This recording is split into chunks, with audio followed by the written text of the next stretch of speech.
Chennai. Feel the rhythm.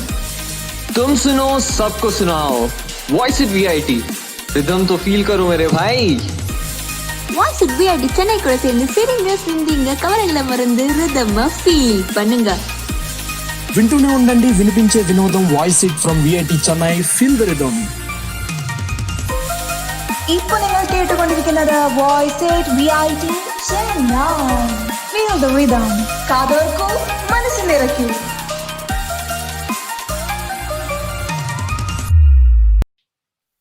Hello everybody, welcome to Voice It, the very first and official radio club of VIT Chennai, and you're listening to RJ Meghna. Hope you all are having an amazing day. Well, if you aren't, and if you're tired and stressed out after that hectic schedule of submissions, deadlines, assignments and reviews, don't worry because you're at the right place. We are here to keep you entertained and to get you kicking. So friends, before we move on, let me just take you through a very quick storyline. Scene 1. My friend and I are walking through the streets, sharing some old memories which we cherished as school children, and we were listening to some good old songs. As we walked by, a black cat jumped in front of us. Just like how any other mundane would react to a black cat jumping in front of them, we were shocked and we took back a step. That was the only response which I was expecting from my friend, and that was the only thing which I did. But when I looked over, my friend was going all crazy and she was getting so frustrated. And on asking her why she was getting so upset, she replied, "Dude, I just saw a black cat. My entire day is ruined." Scene 2.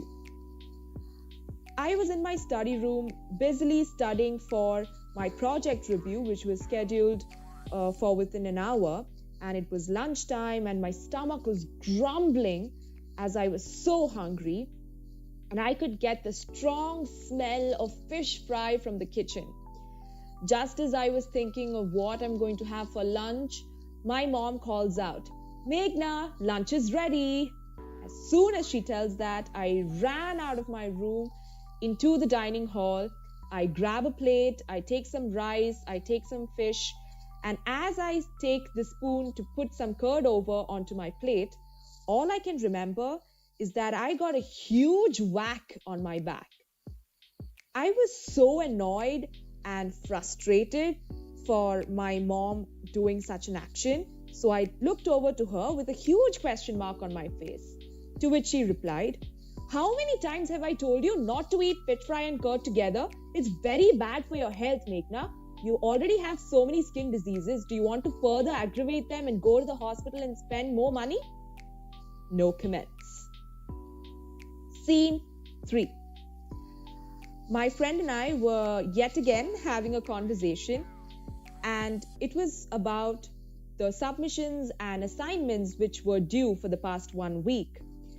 So that was when my friend realized that she had forgotten to submit a very important assignment, and she was very upset about this. So just like how any other caring, sincere friend would do, I calmed her down and I said, "Don't worry, it's just one assignment. You can always approach the professor and tell him or her the situation, and they would definitely consider it."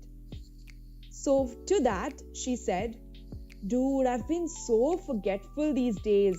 It's only because I have the memory of that of a goldfish." End of story. So guys, in all these 3 incidents which I've cited, there was one thing which was very distinctly common in all of them. And that was that the people surrounding me believed and practiced delusions, myths, and superstitions. In fact, I was of the opinion that we are now in the 21st century, in the year 2020, and we, the bold, vibrant and exuberant young generation, the Gen Z as they call it, have long forgotten the superstitions and misconceptions which our forefathers and ancestors used to practice. But little did I know that I was actually wrong. So on that note, I welcome you all to my very first show, Bursting the Mythical Bubble with RJ Meghna. So, guys, if you all come from an Indian family, I'm pretty sure that you're going to relate to almost every incident I'm going to be citing in my shows. And if you're not, don't worry, I'm pretty sure you're going to go back with a lot of new things learned, and all these things, I bet, are going to be hilarious. So, dictionary actually defines a myth to be a traditional story, something which actually concerns the early history of people or some natural or social phenomenon or something which involves supernatural occurrences or magical events. But in my dictionary, a myth or a superstition or a delusion takes a very comical sense. The reason being, I've always found that a majority of these misconceptions which are propagated all across the globe don't really have a strong base or logical foundation to support them. And I feel that they are very much against the ideologies or principles I believe. So I've never found it easy to digest these delusions and myths which a lot of people do believe in. So with that, let's kick off with the very first myth for this episode. And this is something which I bet a lot of you would have heard. Goldfish have a temporary memory of only 3 seconds.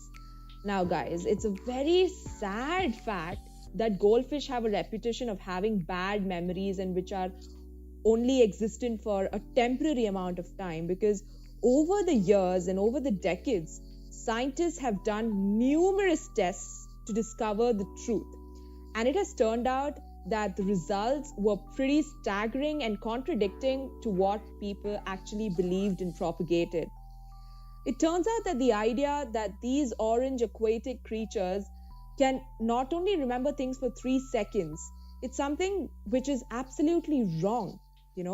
This false fact has not only been debunked by so many studies and researchers throughout the year and all across the globe, but some research even indicates that goldfish can have a memory span of up to 5 months.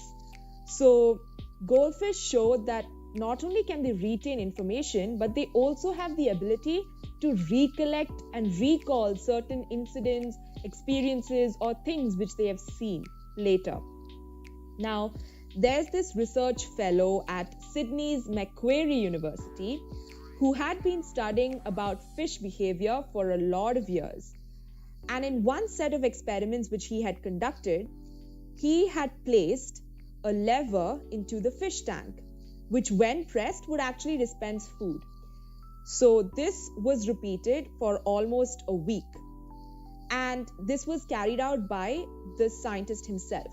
After a week, the fish knew that on pressing the lever, the food would be dispensed, and they would make adjustments such that it would be activated only at those times of the day when they were actually hungry, or when there was a light on the lever which was illuminated. And his studies of, Australian native species prove that fish are quite intelligent creatures because they know how to avoid predators and catch food like any other animal.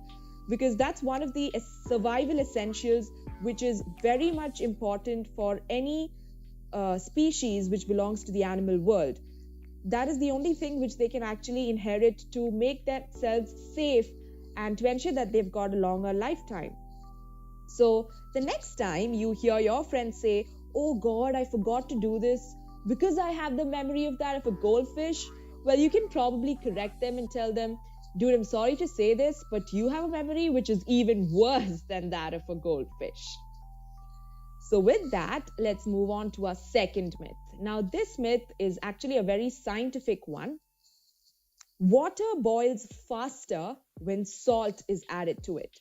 Now, every time I hear this little myth, I always go down the memory lane all the way to opening up my chemistry textbook, which I used to use in 8th and 9th standards. So you put your spiffy new pot full of water on the stove, fire up the burners, and just as it's heating up, you toss a pinch of salt in to speed up the process and to boil some delicious pasta. But wait a second. Will adding salt to boiling water actually make the water boil faster? what does the salt do to the water to allegedly achieve this? And I've seen so many amateur chefs and even professional chefs swearing by this. But all the pro salters are out of luck, I'm sorry to say this, because adding salt does the very opposite of making water boil faster.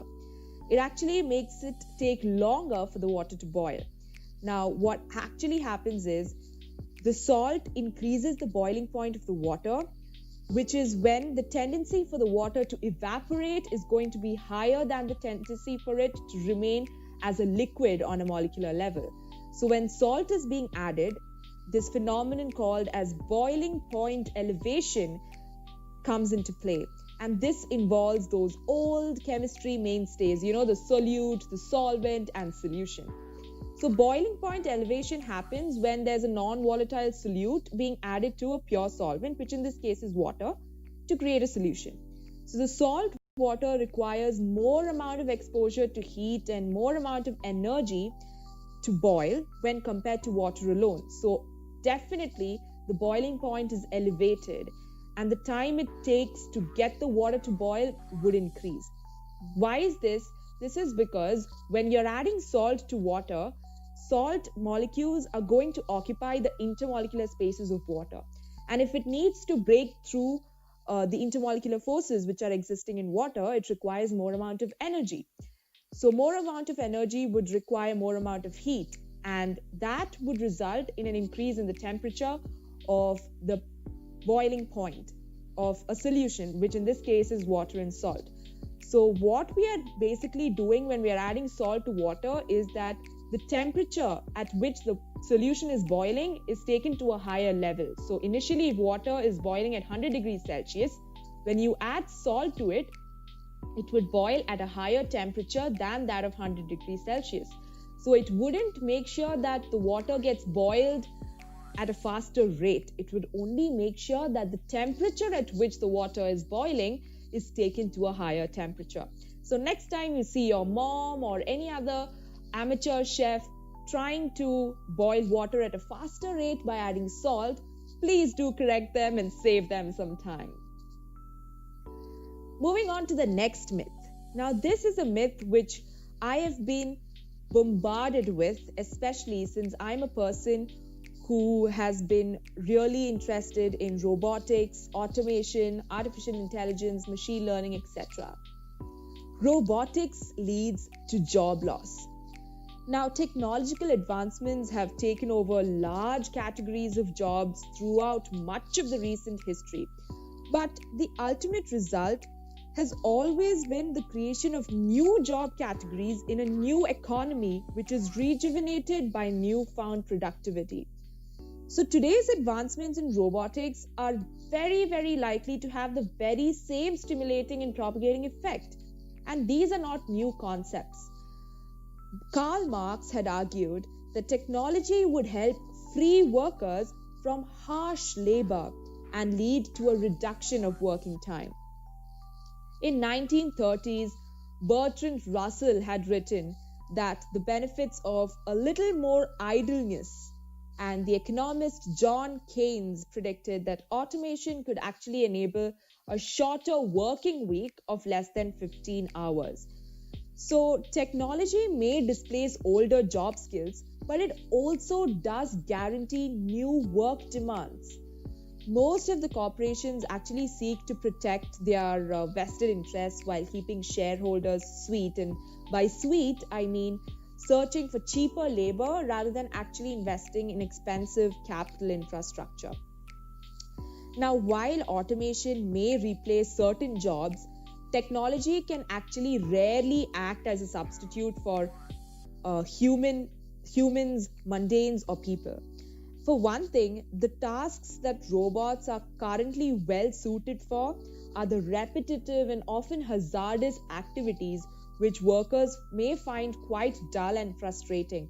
And these are the activities which can actually pose an adverse effect on the physique and health conditions of these workers. So when robots can free up human workers from tasks like industrial welding, cleaning up of the nuclear waste, and inspecting oil pipelines, etc., job seekers no longer need to consider opportunities that would actually put them in harm's way.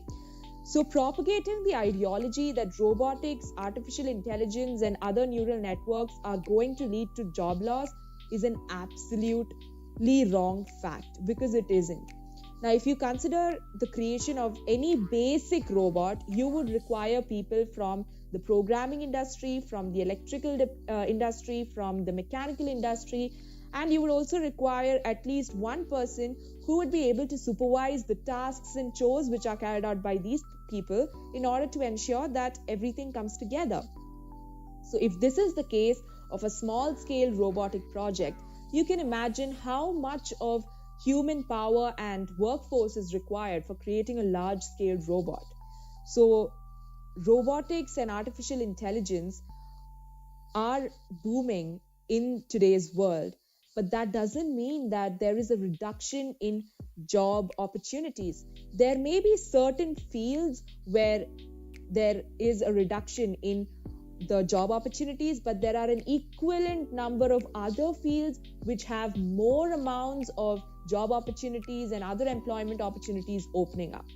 So if you are a robotic enthusiast, don't worry about robots and humanoid bots taking over you and overpowering humans, because we are still the ones controlling them. Because once the robot is made, there are a lot of other steps which are to be carried out as well, like operational checks, we need to maintain the robots and so on. All of these require manpower.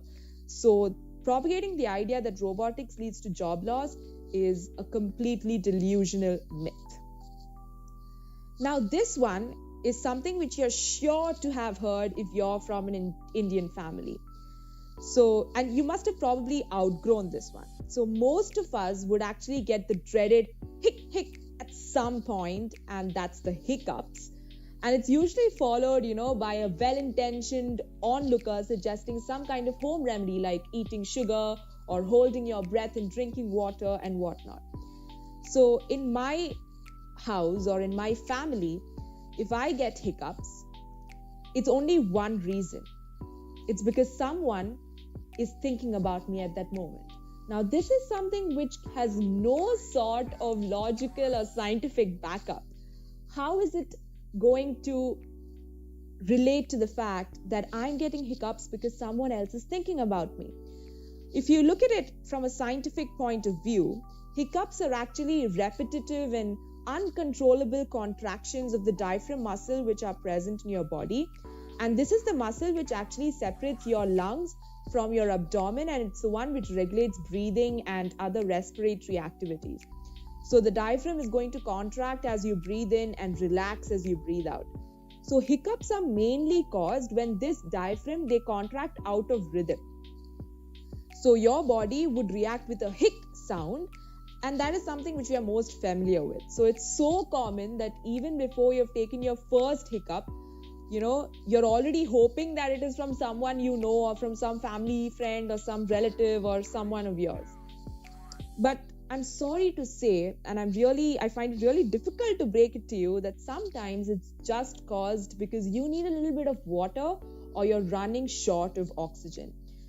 So what actually causes this hiccup is quite difficult to say, because there are different situations, and it depends on what the person is currently doing. But it's usually linked with a few different activities like eating or drinking too swiftly. And when you're doing certain things like in a very swift manner or in a very quick manner, hiccups are likely to occur. Or when you're being so anxious or thrilled, or when you're having some kind of irritation in the abdomen or throat.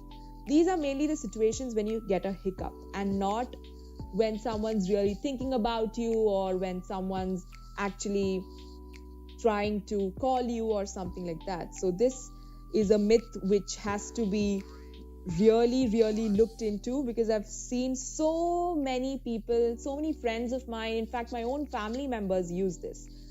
So I'm going to leave you with a few things to think and ponder about. Always listen to your gut instincts, listen to your brain, and listen to your heart at the same time, because they are the few things which can actually prove to be decisive in your life. Because we have something called an inner intuition, and we need to listen to it, because it is the one which actually tries to guide us to our destination, to our dream, and to our goal. Because your spirit is the one which knows what's exactly right for you, and it's going to direct you in the best way possible. Make sure that you aren't believing something or practicing something only because you've been forced to do it by someone else. Make sure that you do things which suit your principles or which suit your ideologies, because after all, you're the one who should be satisfying your mind and your heart. So always trust your gut instincts and make sure to cherish your life to the fullest, because zindagi na milegi dobara. Have a great time ahead. So with that, we come to the end of our very first episode of Bursting the Mythical Bubbles with RJ Meghna. Hope you all had a good time. Hope it was entertaining, and hope at least a few of you got new insights and new perspectives from this little show. So catch me on the very same day next week from 6 to 6:30 p.m. with the show Bursting the Mythical Bubbles with RJ Meghna. Until next time, it's me, RJ Meghna, signing off.